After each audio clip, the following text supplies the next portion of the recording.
our third class. It is our fourth. Third or fourth? Fourth. It is our fourth.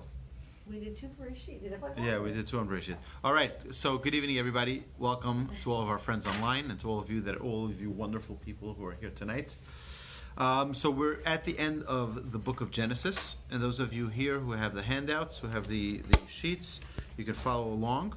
And then we have over here Exodus. To any of our friends online, if you need the handouts that we have given out, I will happily send it to you if you just email me at awolbe@torchweb.org, torchweb.org, and I look forward to sending you all of these notes. So, we are at the end of Genesis, and we remember that the last 4 portions of the book of Genesis deal with the life of Joseph and his brothers. And Vayechi, the 12th portion in Genesis, Jacob requests for burial in the land of Israel. Jacob gives out blessings. Jacob dies. He's mourned by all of Egypt. Joseph receives permission to leave for the burial of his father, and the tribes bury Jacob in the land of Canaan. Joseph reassures his brothers, and then Joseph dies, and he makes them promise that they will bury him in the land of Israel. Now, so I don't know if we mentioned this about blessings last week, but I think it's very important for us to talk about this, because if you look in this portion, you see that Jacob gives blessings to all of his children, and there's one child who does not, 2 children, right, who seemingly don't get blessings. Who are those 2 children? Shimon and Levi. Simeon and Levi don't get blessings. Why don't they get blessings? They get reprimanded. What do they get reprimanded for? You remember we talked about this in the portion of Vayishlach, portion number 8, where Shimon and Levi decimated the entire city of Shechem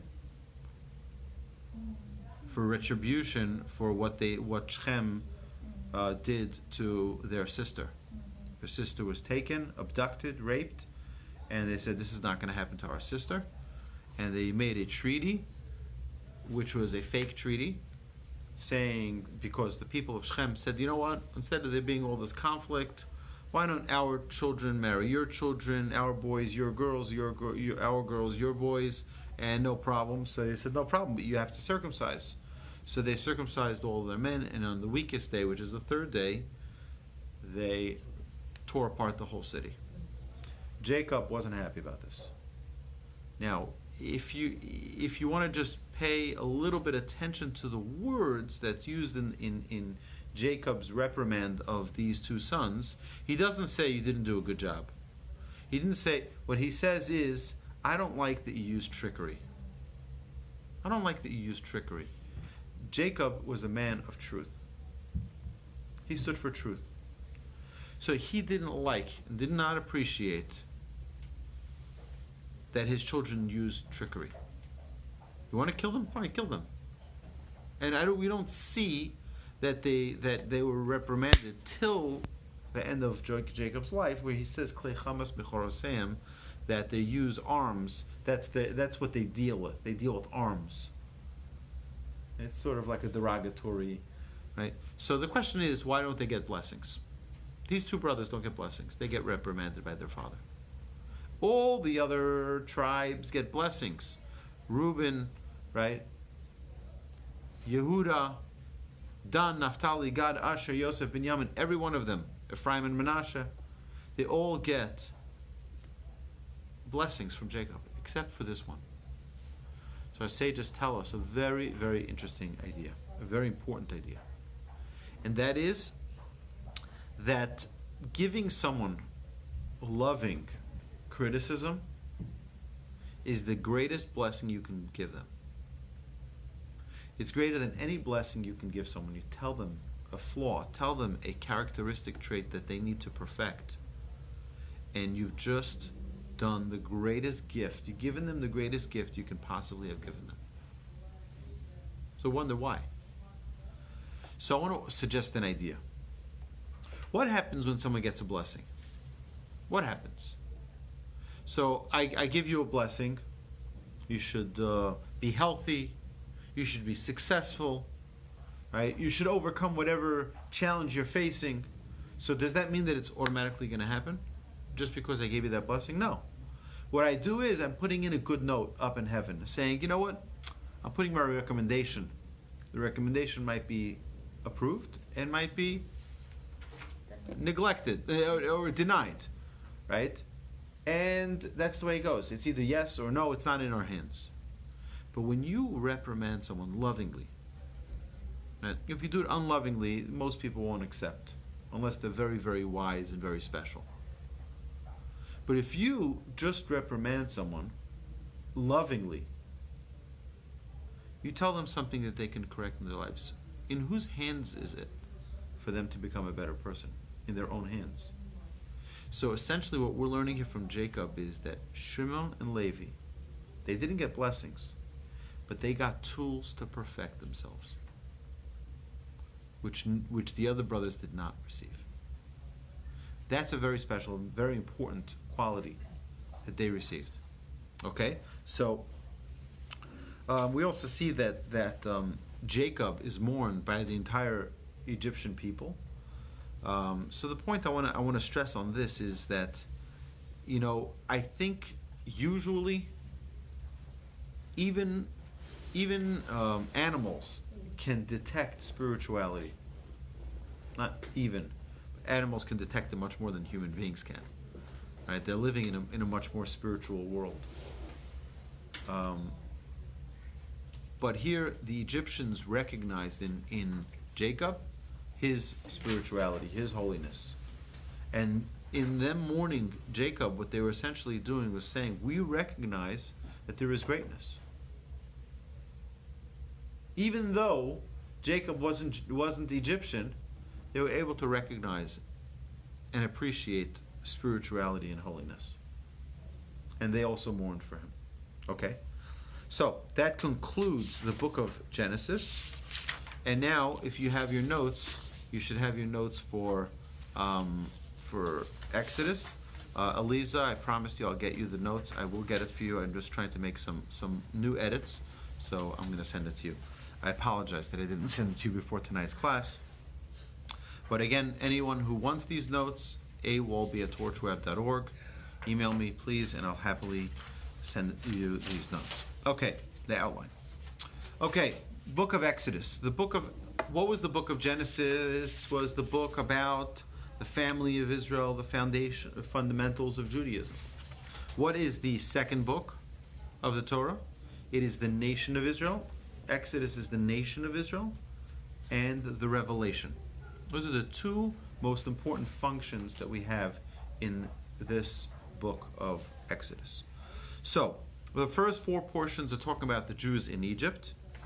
The second two are talking about the accepting of the Torah. And the last five are talking about the building of the tabernacle. Okay?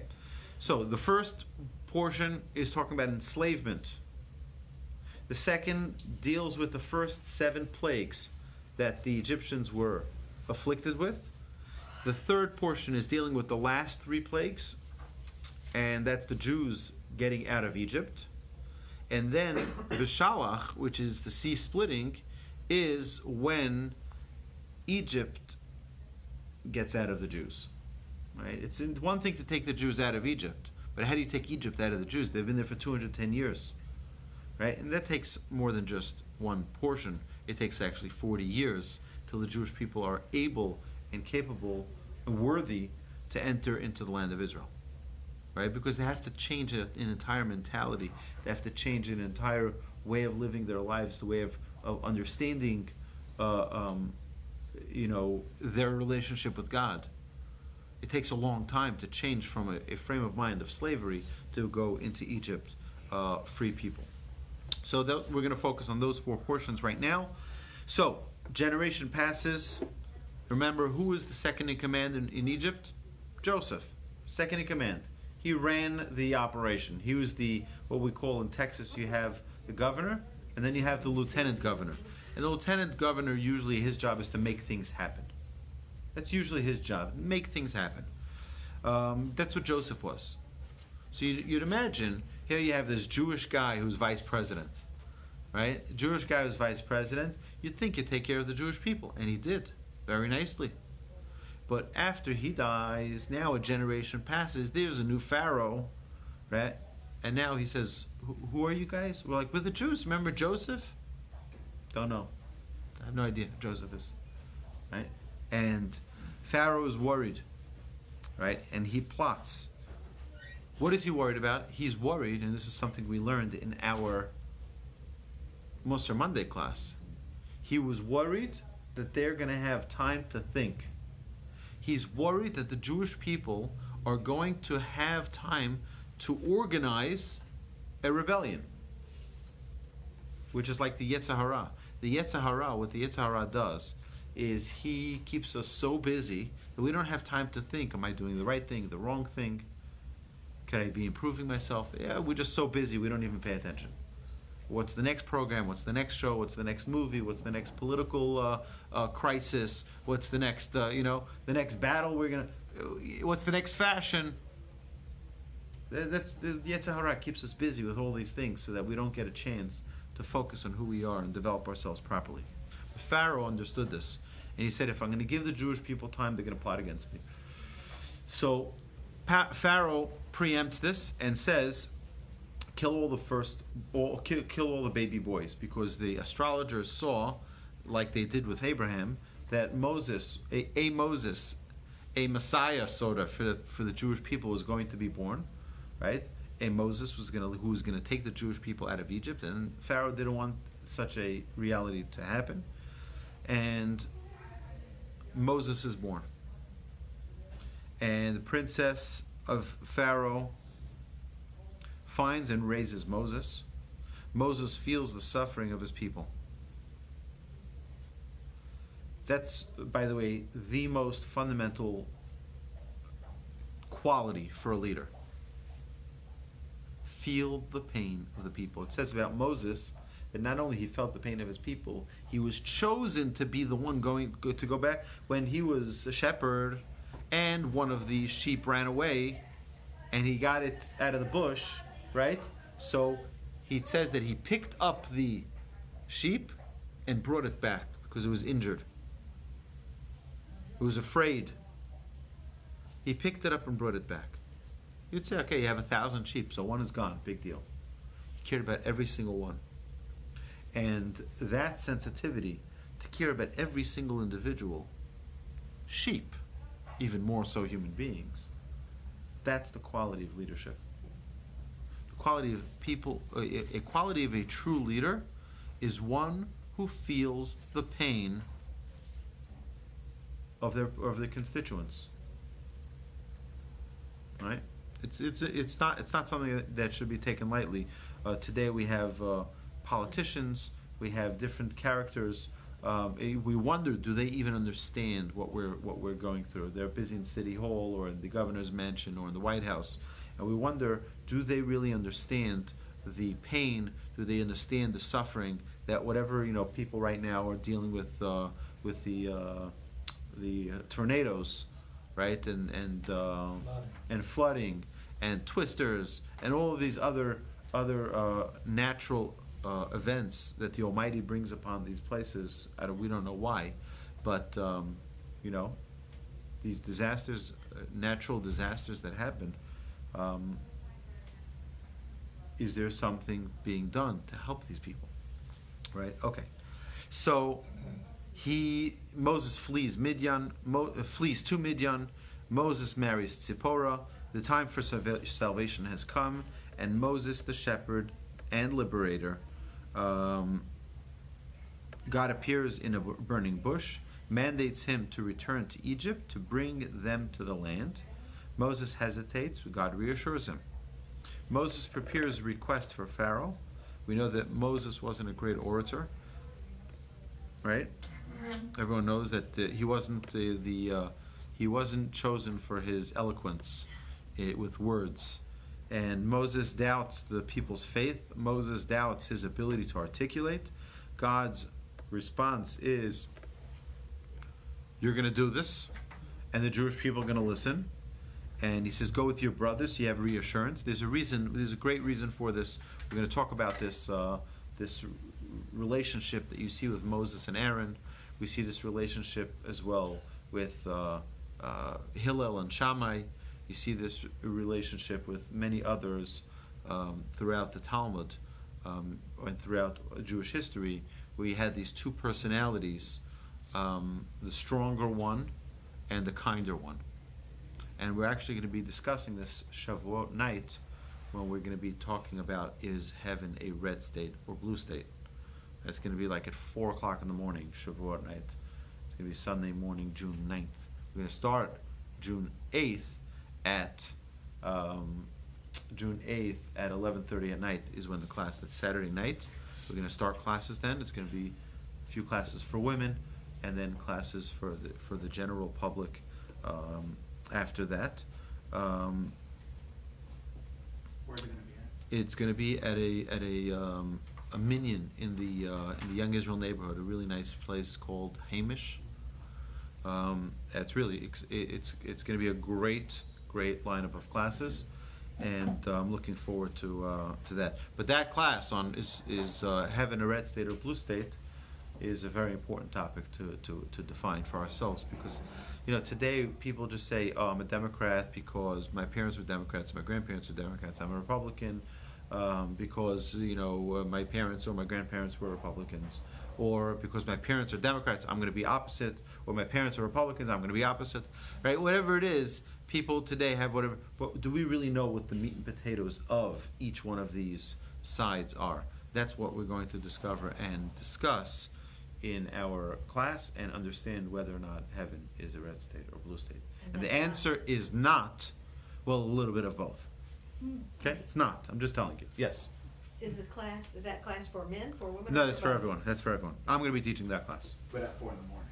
At about 4 in the morning. It's for all you Democrats.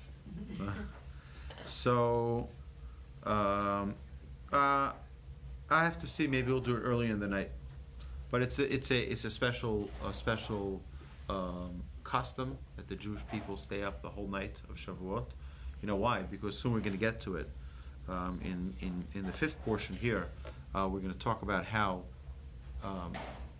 the Jewish people, the night before they received the Torah, everyone went to sleep. Okay, the next morning they're gonna have a revelation at Mount Sinai. You're going to sleep? Are you crazy? What's wrong with you?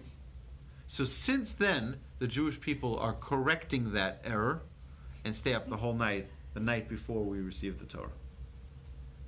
And one of the most important Jewish holidays we have is Shavuot. Shavuot is the holiday where the Jewish people receive that revelation at Mount Sinai. That's like the wedding of the Jewish people and God, the Jewish people and the Torah. That's the wedding. Okay, so let's get back to Exodus, Shemot. So God reassures Moshe. He says, go with your brother. Moses heads to Egypt. Zipporah circumcises her son. They come to Pharaoh. Pharaoh increases the burden. The Jews complain, and God tells Moses to watch the show. Second portion, Va'era. God reassures Moses. This is going to be talking about the 7 plagues. God reassures Moses. 4 expressions of redemption. I will take you out of slavery before redemption. I will rescue you from Egypt. I will redeem you by splitting the sea, and I will choose you as my nation. And those are the 4 cups of wine that we have at the Seder. Okay? Moses hesitates again. The redemption begins. The onslaught of the 10 plagues against the Egyptian people. And you'll see those 2 stars because that's sending you to the appendix in the back, which you don't have yet. But we have the 10 utterances that were that the creation of the world was created through these 10 utterances, and they all complement and parallel the 10 plagues. So for example, in the beginning, right, this was the death of the firstborn. They're the beginning of their families, right? This is a parallel theme of beginning. Darkness, the plague of darkness, is when God said, let there be light. Now, there's a reason why each one of these utterances reflect one of the plagues, and the reason is because these plagues were given to the Egyptians because they denied God. They were, in a sense, like atheists, or an atheist. Today I say most atheists, right? And if you ever met an atheist, I'll tell you what to tell them. Okay? You know what? The God that you don't believe in, I don't either believe in. Right? But most people don't even know what that God is. They've never done the research. They've never studied it. They've never learned it. They're sitting on the back of a bus and they're like, yeah, I don't believe in God. Yeah, no. Right? That's more idiocy than anything else. So let's go to the first plague, which is the changing of the water to blood.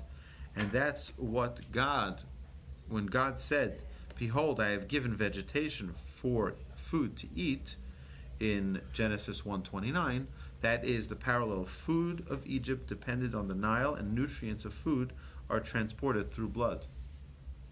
So the plague of blood was a direct parallel to the utterance, the 10th utterance, behold, I have given vegetation for food to eat. Okay, that's a verse. The boils, it says, let us make man. The plague of boils was the only one that affected man's body so directly. Also, man was made in the image of God, and the boils tainted that spiritual idea. Each one of these, you can find the parallel of the 10 utterances and the 10 plagues. So let's continue. So Moshe hesitates again. Moshe begins, the redemption begins the onslaught of the plagues, of the 10 plagues. So the first 7 plagues are, the first set of three demonstrate the existence of Hashem, blood, frogs, and lice. The second set of 3 demonstrate that God's providence extends over everything, and that's wild beasts, epidemic of animals die, and the boils. And the third set of 3 demonstrate that God's power is unmatched. And in this week we only have one of them in this parsha, and that is the hail.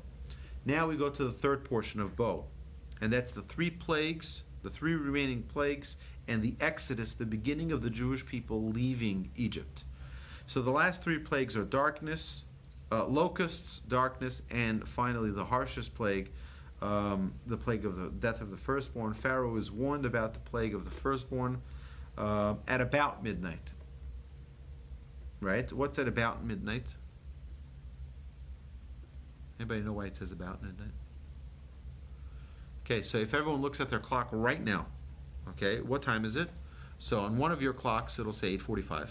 On one of your clocks it'll say 8:44 on the atomic clock, and someone else's clock will say 8:43.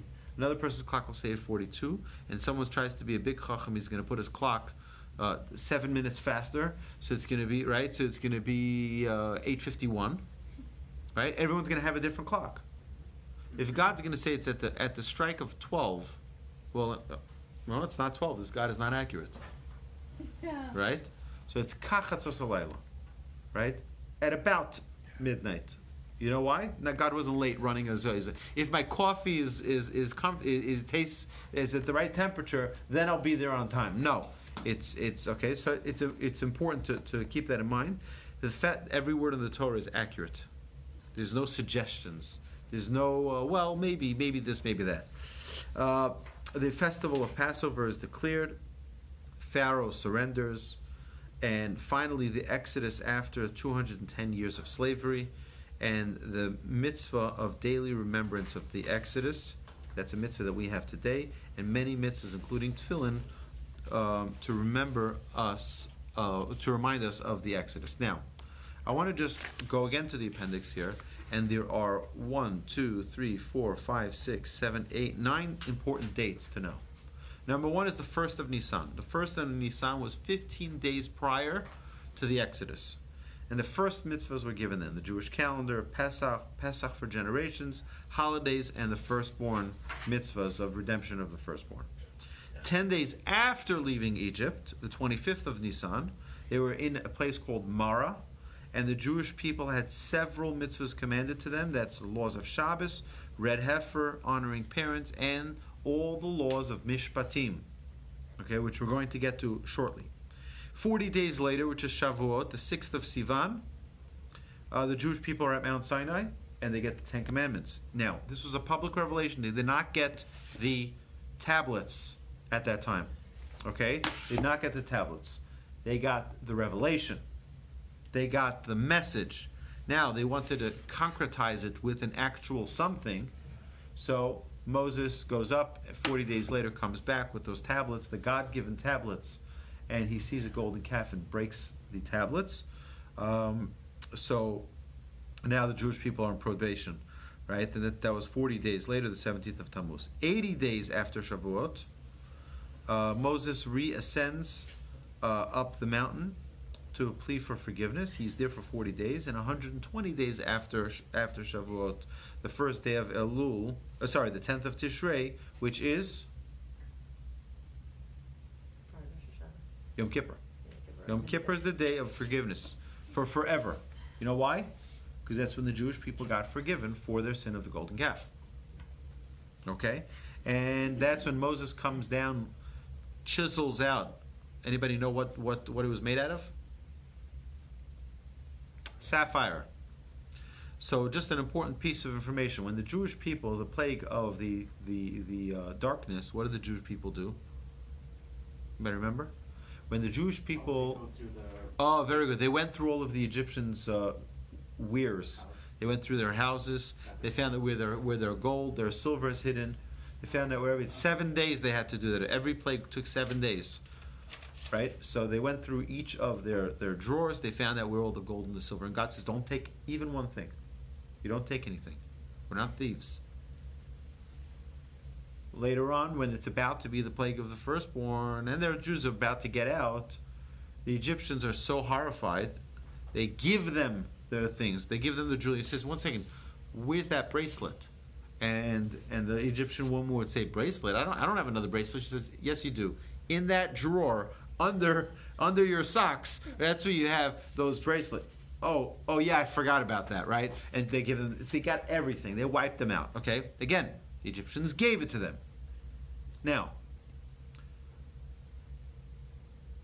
the Jewish people collecting all these riches, what is Moses doing at that time? Moses went to the Nile to get the remaining bones of Joseph. He also went to cut down trees, wood, of a certain type of wood, which was later going to be used for the tabernacle. So what was Moses' riches? He got no reward. He got no, right? He wasn't able to get anything. He's leaving empty-handed, so to speak. So God told him, the sapphire that you're chiseling out, you can get those extra pieces that you're chiseling out. Those remnants can be yours. And indeed, it was valued at a much greater value than what all the Jews got, from the Egyptians. That was Moses' gift. That was on the day of Yom Kippur, and that's when the Jewish people got their second set of tablets. Now, both sets of tablets were placed in the Ark, which was in the Holy of Holies. The following years, the Jewish people are at Mount Sinai, and up to halfway through Exodus was written. And then, 40 years later, year 2488, Moses writes till the end of the Torah and makes 13 copies the day of his death, one for each tribe, and one for each tribe, which is 12, and then one which stayed in the ark as well, was placed in the ark. And now, so those are the 8 stages of the Torah being given. Now, you have to understand that throughout the entire time the Jewish people were in the desert, they were learning the Torah. Commandments were being given by God, and Moses needed to explain it to them. So, for example, what is kosher, what is not kosher? How do we know what a pig is? If you've never seen a pig, how do you know what a pig is? If you didn't open up a children's book and see what a dog is, how would you know what a dog is? When the Torah tells you this is what an animal that has split hooves, right, and chews its cud is kosher, well, what's if it only has split hooves? Well, we have to know what are the exceptions, what are not the exceptions. So all of the animals, this is for the fourth time, all of the animals arrived in one location. First time was by Adam, when Adam gave names to all the animals. The second time was by Noah in the flood, when all the animals came to the ark. The third time was when, according to one opinion in the Midrash, is when all the animals attacked the Egyptians in the plague of the wild beasts, right? All the animals again descended on one location. And then the fourth time, or according to the other opinion, the third time, was when the Jewish people were in the desert, and Moses was teaching them about the laws of kosher. That's when they learned about that was the fourth time the animals descended onto one place. Okay. So the animals descended on the Israelites while he was teaching them? So that they can learn and they can see what is a kosher animal, what is not a kosher animal, right? Now, how does Moses know? Moses is not a zoologist, right? So how would he know, right? So that, again, that's one of the proofs of the divine wisdom that's given to us, is that Moses couldn't have known all of these. He couldn't have known every single exception for a kosher animal that has only one of the two functions of a kosher animal. For example, there's only one animal that has split hoofs and doesn't chew its cud. There's only one such animal, and that's the pig. Well, if Moses didn't know every animal that existed in the world, how can he say that? Definitively. And the Torah is very clear about it. The Torah also tells us the three exceptions for an animal that chews its cud but doesn't have split hoofs. Again, if Moses was not a zoologist, how can he know? The answer is God knows, because God created everything. And God says these are the only three exceptions there are. All right? So, let's continue here. We are now entering into the fourth portion, and now the sea splits. They have a direct route to Israel, but that's not the way God sends them. God sends He sends the Jewish people every day, surrounded by clouds of glory. There was a pillar of fire that was leading their way. When they followed that fire, wherever it went, they went. There was a protective cloud beneath them so that they wouldn't get bitten by snakes and scorpions, and they wouldn't be scorched by the heat of the sand in the desert, and above them so that they wouldn't be burnt in the desert either. They had a miracle of the manna that was coming down every day. And Pharaoh changes his mind, and the Israelites panic. God reassures them. God splits the sea. The Egyptians drown. It's a very interesting thing that the Jewish people cross on dry land. Now, I've seen, and you've seen, reports in many sources, I'm sure, over the years, of how, well, the splitting of the sea wasn't really such a miracle, because scientifically, if you have a wind that comes in a certain angle, it can split any waters, right? True. But what it cannot do is it cannot make the land beneath it dry. And the Jewish people passed through the sea on dry land. Ve'avru betoch hayam ba'yabasha. On dry land. Yavesh is dry. Okay? So that's a very, very important... again, it's one word, but that one word tells us a lot. The Jews cross on dry land. They have their salvation. The Jews sing the song of the sea, which is Az Yashir Moshe. The Jews are tested with the bitter water. They have the manna, preparation for Shabbos. Water comes from the rock, and then they have the battle of Amalek.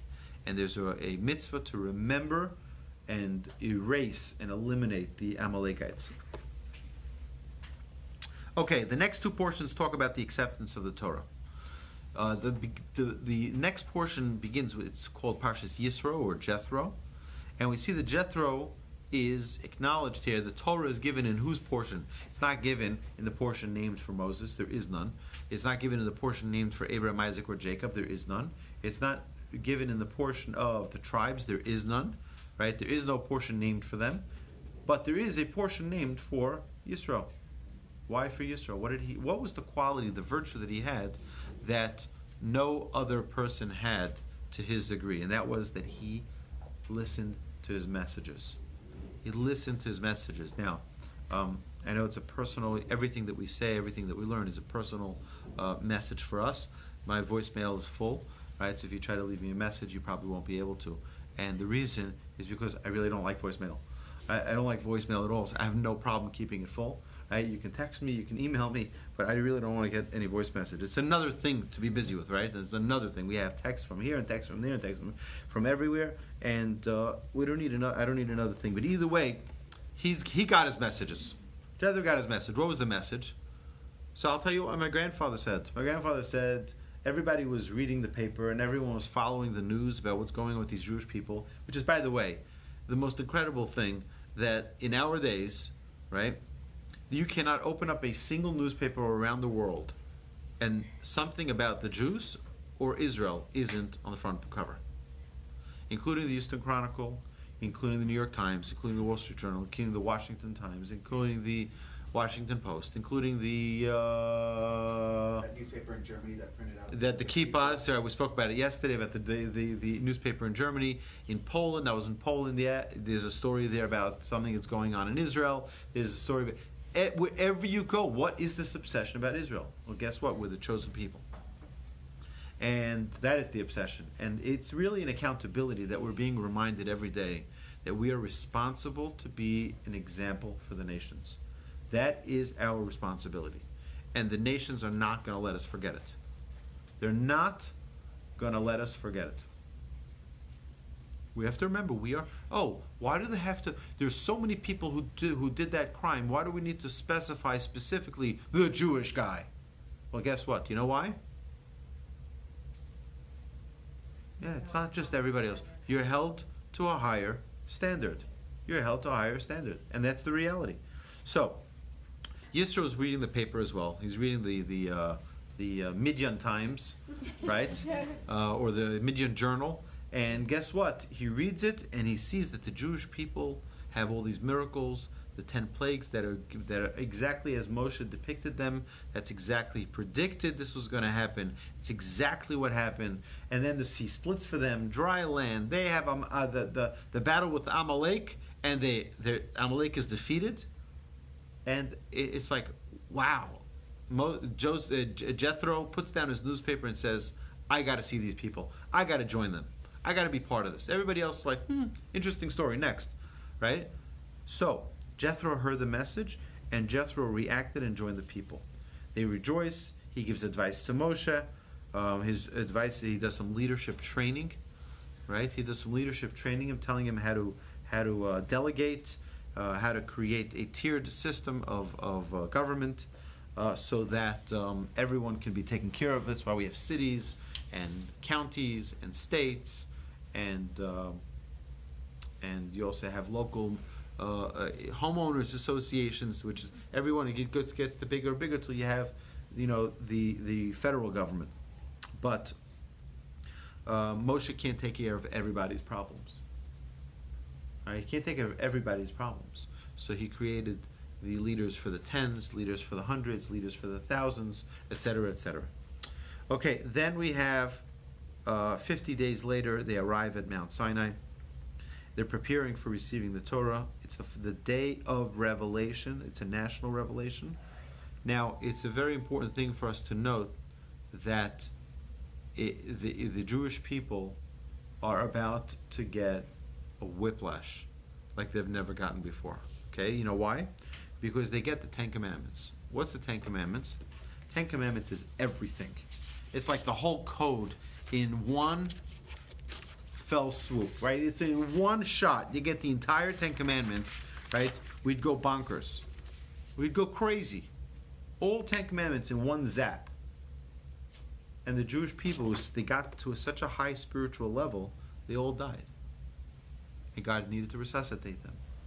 And then, again, and then they need to be resuscitated again. And then they said, enough. We were not going to get another third chance, right?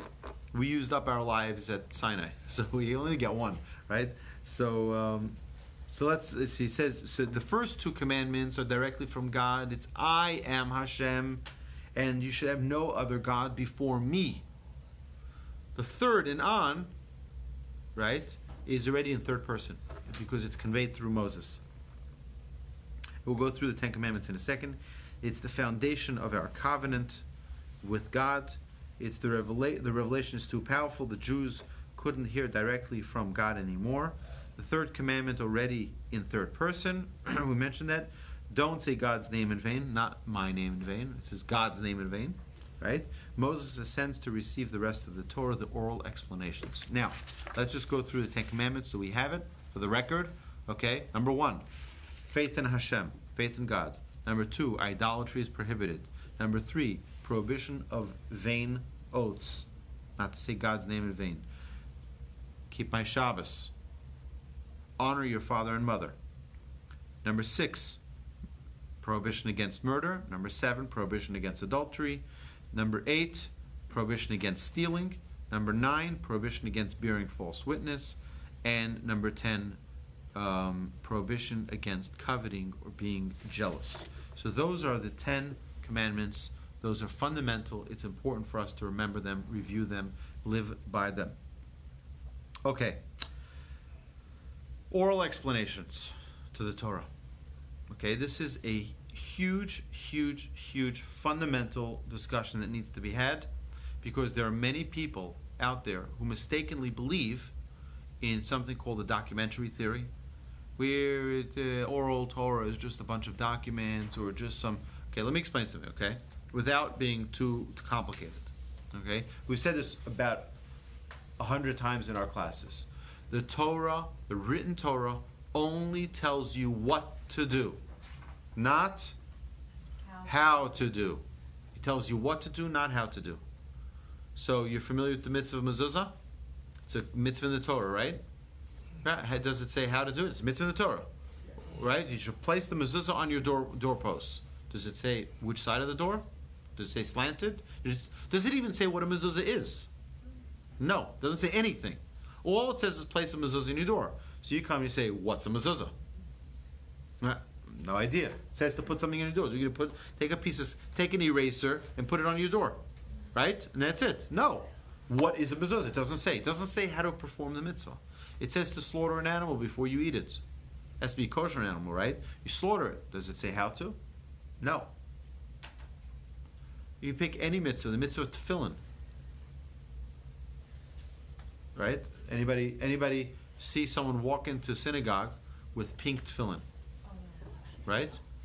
I was just asking the other day, like, why don't we see like the blue? It says like it should have a string of blue or something. No, that's on a tzitzit. Oh, okay. That's on a tzitzit. And even that, it doesn't say how to attain that blue. Right? And then you have tefillin, right? So you see someone walk into synagogue with pink tefillin or gray. Okay, gray. Right? What would they say? They'd say, sir, there's something wrong with your tefillin. This shouldn't be pink or gray. Right? You can say, oh, no problem. Just show me where it says it in the Torah. No problem. Right? And you won't find it anywhere in the Torah. It doesn't say anywhere in the Torah it should be black. It, in fact, doesn't even say what tefillin are. It says totafot. It doesn't tell us what it is. So how will we know? And that's 3 mitzvahs we just discussed, right? You have 613 of them, and not one has the how-to. Not one mitzvah. Right? Doesn't tell you how to. It says to honor the Shabbos, right? To make Shabbos holy. Does it say what to do that? How do you do that? It doesn't say. Right? So, that's where we need to get the oral explanations that were given to Moses at Mount Sinai, and that is our guide to understanding exactly the explanations. Who did Moses learn from? He learned from God. Who did Moses teach it to? He taught it to Aaron. He taught it to Aaron's sons. He taught it to the elders. He taught it 4 times, and each one had a 4-time opportunity to teach it, to learn it, and to teach it, and so on and so forth. That's the way it goes. You continue to learn, and you continue to learn. We have the Mishnah, we have the Talmud, and we have Halacha. Right? That's all sourced material. No one can give you an opinion in the Talmud just because in my stomach I feel that way. It feels right. right? If you don't have a verse to back it up, we don't take your opinion. Okay? So, that's why it's important. Anyone says, yeah, it's the oral Torah, it's the rabbis, it's midrash, it's Torah. Okay? It's Torah, and it should not be minimized. Again, the minute you start parsing out a mitzvah, a single mitzvah, so then everything you're. There was someone who said a while back that I'm not mentioning names, I'm not mentioning where this was said, but they said that Hanukkah is just a fairy tale. Well, so obviously that person didn't learn the tractate in Shabbat that talks about it and gives the exact detail of what happened in Hanukkah and what the story was, the who, what, where, when, how. Right? Maybe they didn't have the privilege to study Talmud and to learn the real sources and see where there's hints of prophecy for it in the Torah, that this event is going to happen in the Torah already. But it's easier to just brush things away and hope that people don't know enough information, and they'll just brush it aside. And that's very dangerous. Okay? So, the sixth portion in Exodus is Yisro, and we see, the sixth is Mishpatim. And we have now, again, these two portions, Yisro and Mishpatim, is about the acceptance of the Torah. We have all the ordinances, not all, but many of the ordinances, civil laws, teaching of sensitivities. You know, if you only have one pillow and it's you and your slave, who gets the pillow? The slave gets the pillow. If you have one piece of chicken, who gets the chicken? Your slave gets the chicken. If you loan someone money and they give you a collateral, right? So they give them $1,000 as a loan, and they give you their pillows and blankets as collateral. They need that money to start their business. Oh, no problem. Just give me the collateral so that I can pawn it if you don't pay me back. You know what happens at nighttime when they need a pillow and blanket? They get it back. They got to bring it back in the morning, but they get it back. Right? All these incredible teachings of the Torah, civil laws, teaching of sensitivities. Okay, commandment to observe the day of rest for the land, which is the Shemitah sabbatical, and the day of the week, which is Shabbos. We have the three pilgrimages, Pesach, Shavuot, and Sukkot, and the promise of the land of Israel, the land of Canaan, is again repeated to the Jewish people at the end of Mishpatim. The last five portions, Teruma, Tetzaveh, Kisisa, Vayakal, and Pekude, are talking about the building of the tabernacle. The Jewish people are now camping in the desert, and now it's time for them to have their physical home that's going to be built. Now, again, the time, you have to understand how the whole time frame works here, but Moses gets instructions for the building the structures and the vessels, and then the priestly garments. So the tabernacle, it's God's dwelling place in our midst while we travel through the desert. It's a microcosm of the universe. It says that the tabernacle was a microcosm of the entire universe, right? It's very interesting. I was once looking at how many pieces of the tabernacle there are. You have the menorah, you have the shulchan, you have the mizbeach, you have the altar, you have the table, you have the Holy of Holies, which had the ark. You have how many pieces? You had the faucet. I believe there are 7 pieces. 7 vessels, major vessels in the. Now you had hundreds of little, shovels but there were 7, and rings, right? All those, but 7 major vessels. How many continents are there? Many what? Continents. 7. Right. 7. Right. How many days of the week? 7. Right. So you see this number of 7 is perfection, is completion, is found within it. Moses gets instructions on how to build the tabernacle, the blueprint of the tabernacle, the design of the structure and vessels. That responsibility was given to Bezalel and Aholiab.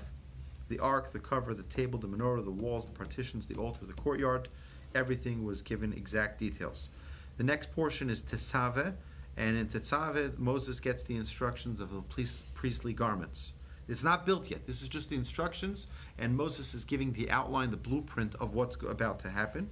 And this is the humanly side of the tabernacle. The first part was the godly side of it. This is the humanly side of it. Moses gets instructions on how to design the priestly vestments. The small Kohen had 4 garments. The high priest had 8 garments. The apron, the robe, the hat, the breastplate, the headplate, the coat, the breeches, and the belt. And you can see I apologize. You can see in the appendix the different garments that were worn, and with an explanation. Additionally, I apologize. Additionally, you also have the 12 stones in the back here. I have the 12 stones of the high priest's breastplate. Reuben had a ruby. Shimon had a jade, which was green. Levi had an agate, Just blue. which is Oh, it doesn't have to be blue. well, it was actually red, white, and black striped. Judah had a carbuncle, which is a bluish green. Issachar had, okay, I can't even read these words, but I have to call my friend Camden to tell me what all these mean. But either way, next portion is Parshas Kitisa, and this is the golden calf. So the Jewish people take a census. How do we take a census? Everyone gives a half shekel. Everyone remember, the Jewish people give a half shekel, and it's the first nonprofit in the world that says stop giving donations. You ever imagine that? Imagine that United Way says, you know what, we have too much money. Stop. Right? No such thing. Except for the temple. Moses says enough. Moses designates the builders. A reminder to observe the Shabbat. Moses receives the tablets. They miscounted to 40 days, and they built a golden calf. God gets angry. Moses prays. Moses descends. He breaks the tablets, and Moses begs for forgiveness. The atonement on the day of Yom Kippur, like we mentioned earlier, and Moses pleads for closeness to Hashem. The closeness is granted but limited, and then he gets a second set of tablets. So again, this really happened over a longer period of time, but over here it's in one Torah portion, right? 13 attributes of mercy are revealed to Moses, and the renewal of the covenant. God says, okay, we'll renew this covenant even though you blew it. The next 2 portions don't talk about the instructions of how to build the tabernacle, but here they're actually building it, okay? So the nation is building the structure and the vessels in the first portion, but before we do that, we have to talk about Shabbat. Every time you talk about the tabernacle, you talk about Shabbat. You talk about tabernacle, Shabbat. Shabbat, tabernacle. Tabernacle, Shabbat. What's the connection? Right? Torah doesn't tell us a direct connection, but our sages, through knowing how to learn Torah, teach us that you're paralleling the labors that were prohibited in the tabernacle on Shabbat, which is any of its construction or deconstruction, or the offerings, the slaughterings, any type of things that was needed for the service in the temple is prohibited on Shabbat. And our sages, if you bring me the colorful book right over there, beneath it, right beneath it. Yep, perfect. Excellent, thank you so much. So, if you've not seen this book and if you don't own this book, I highly, highly recommend you get this book. I know you think it looks like a children's book, right? Halavai, every adult knew this book, okay? And of course, Halavai, every child knew this book. It's really an exceptional book. It's the 39 Avot Malachot of Shabbat, and it's by Rabbi Baruch Shait. And it's an incredible book. And if you look over here, I want to show you the first page. So first is, you see day 1, 2, 3, 4, 5, 6, and Shabbat. It shows you the progression of creation. But over here you have the actual tabernacle. You see that tabernacle? And it has each part of the tabernacle and how it relates to different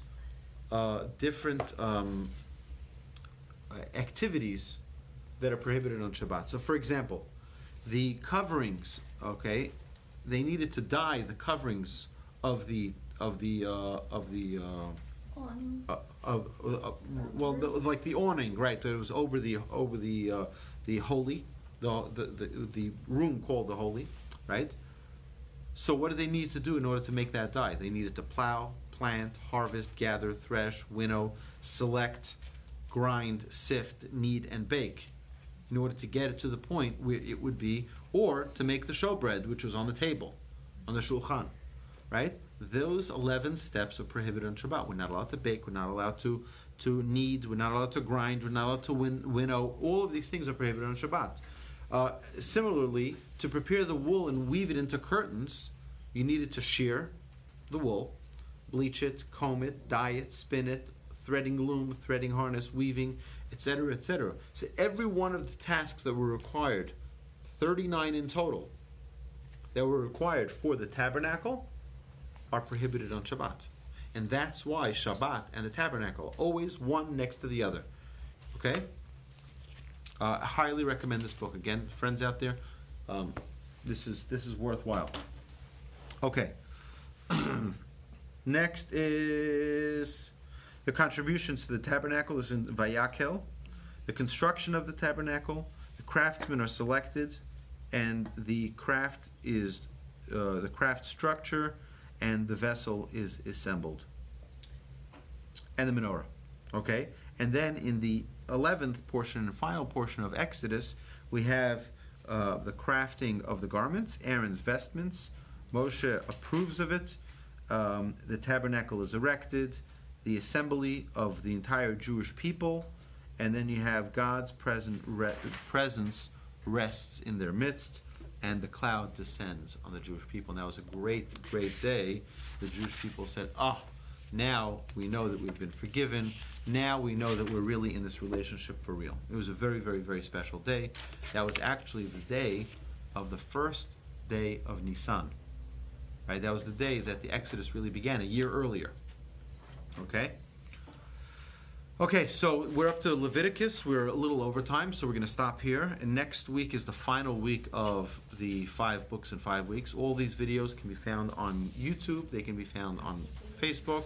And additionally, they can be found at torchvideos.com. Now, next week, we're going to have to start class like on time. I'm going to tell my dear brother who teaches the class before me from 7 to 8 to finish by 8 so we can get started, because we have Leviticus, Numbers, and Deuteronomy to go through 3 books of the Torah in 1 hour. So, folks, buckle your seatbelts, because we're all right. Vayikra, Leviticus begins next week. Looking forward to continuing with all y'all. Have a wonderful evening. Drive safely. And to our friends online, thank you for watching, and thank you for sharing this video to all of your friends. Have a good evening.